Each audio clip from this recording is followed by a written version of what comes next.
So last year, Canada's population grew by more than 1 million people. Experiencing record levels of population growth. And past Friday, our country hit a new milestone, officially surpassing 40 million in population.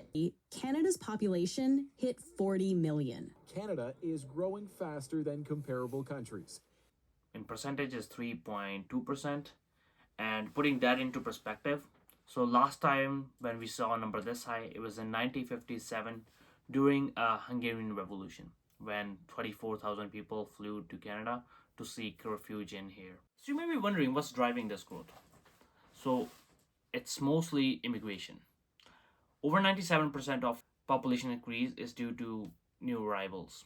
And this is the fastest growth recorded in 66 years. And it came from majorly two streams, which is temporary foreign workers and the international student program, making up the largest proportion in this growth. So in this video, I'm going to talk about how international student program contributed to rise of this population, and I will do separate video for temporary foreign worker program. So without wasting more time, let's get straight into this video. Today, we're announcing that we will reduce the number of immigrants we bring in over the next 3 years, which will result in a pause in the population growth over the next 2 years. So how we got into this situation? How we got 1 million people in just 1 year? So government was planning to get 1 million people in the span of 3 years.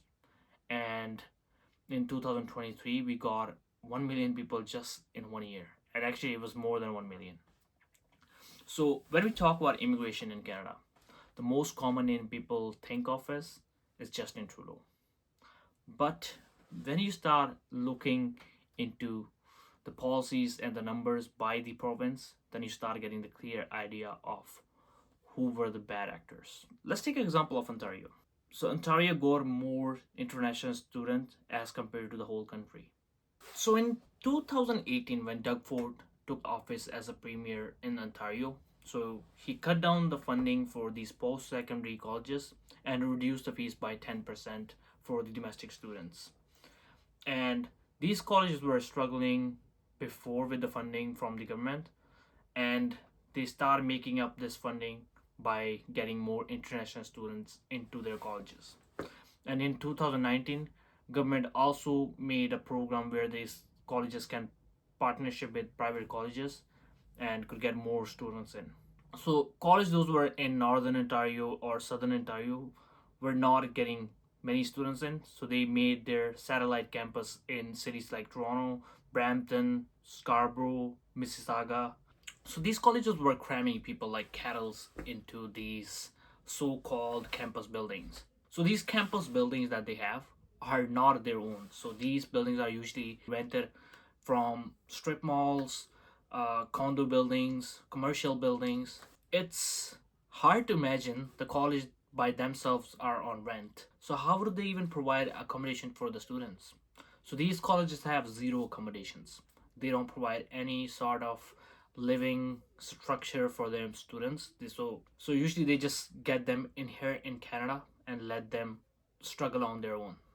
That's how this international student program was working for these private or these low class community college or government colleges. So then we have colleges like Conestoga, which called 30,000 international students in 2023. And do you think Conestoga have accommodation for these many students? So these students were, led to live on their own.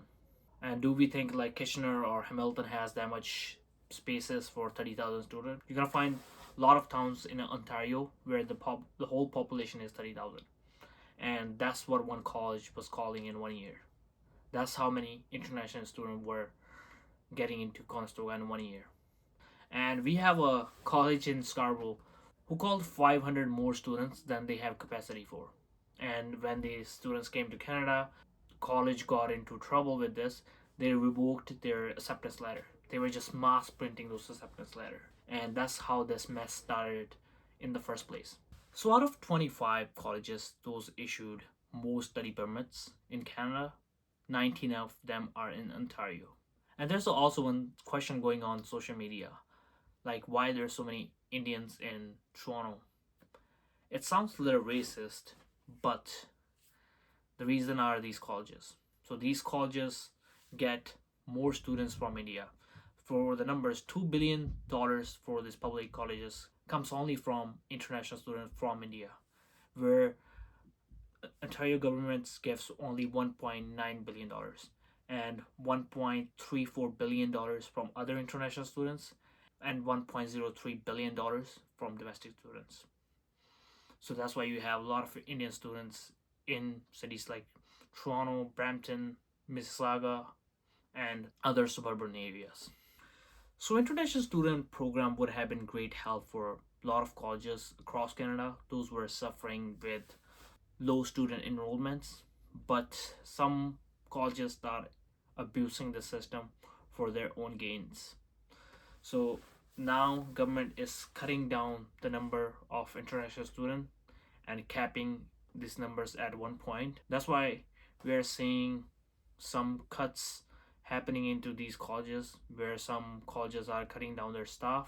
And for the recent example, Seneca College closed down its Markham campus, and so many other colleges are also cutting down their staff and student services. So we also get a lesson from this. For governments, when they give out their powers to these private entities, they have to regulate them really closely. If you let these private colleges run things on their own, they're gonna make sure they make more profit out of this rather than taking care of the people they are calling in or dealing with.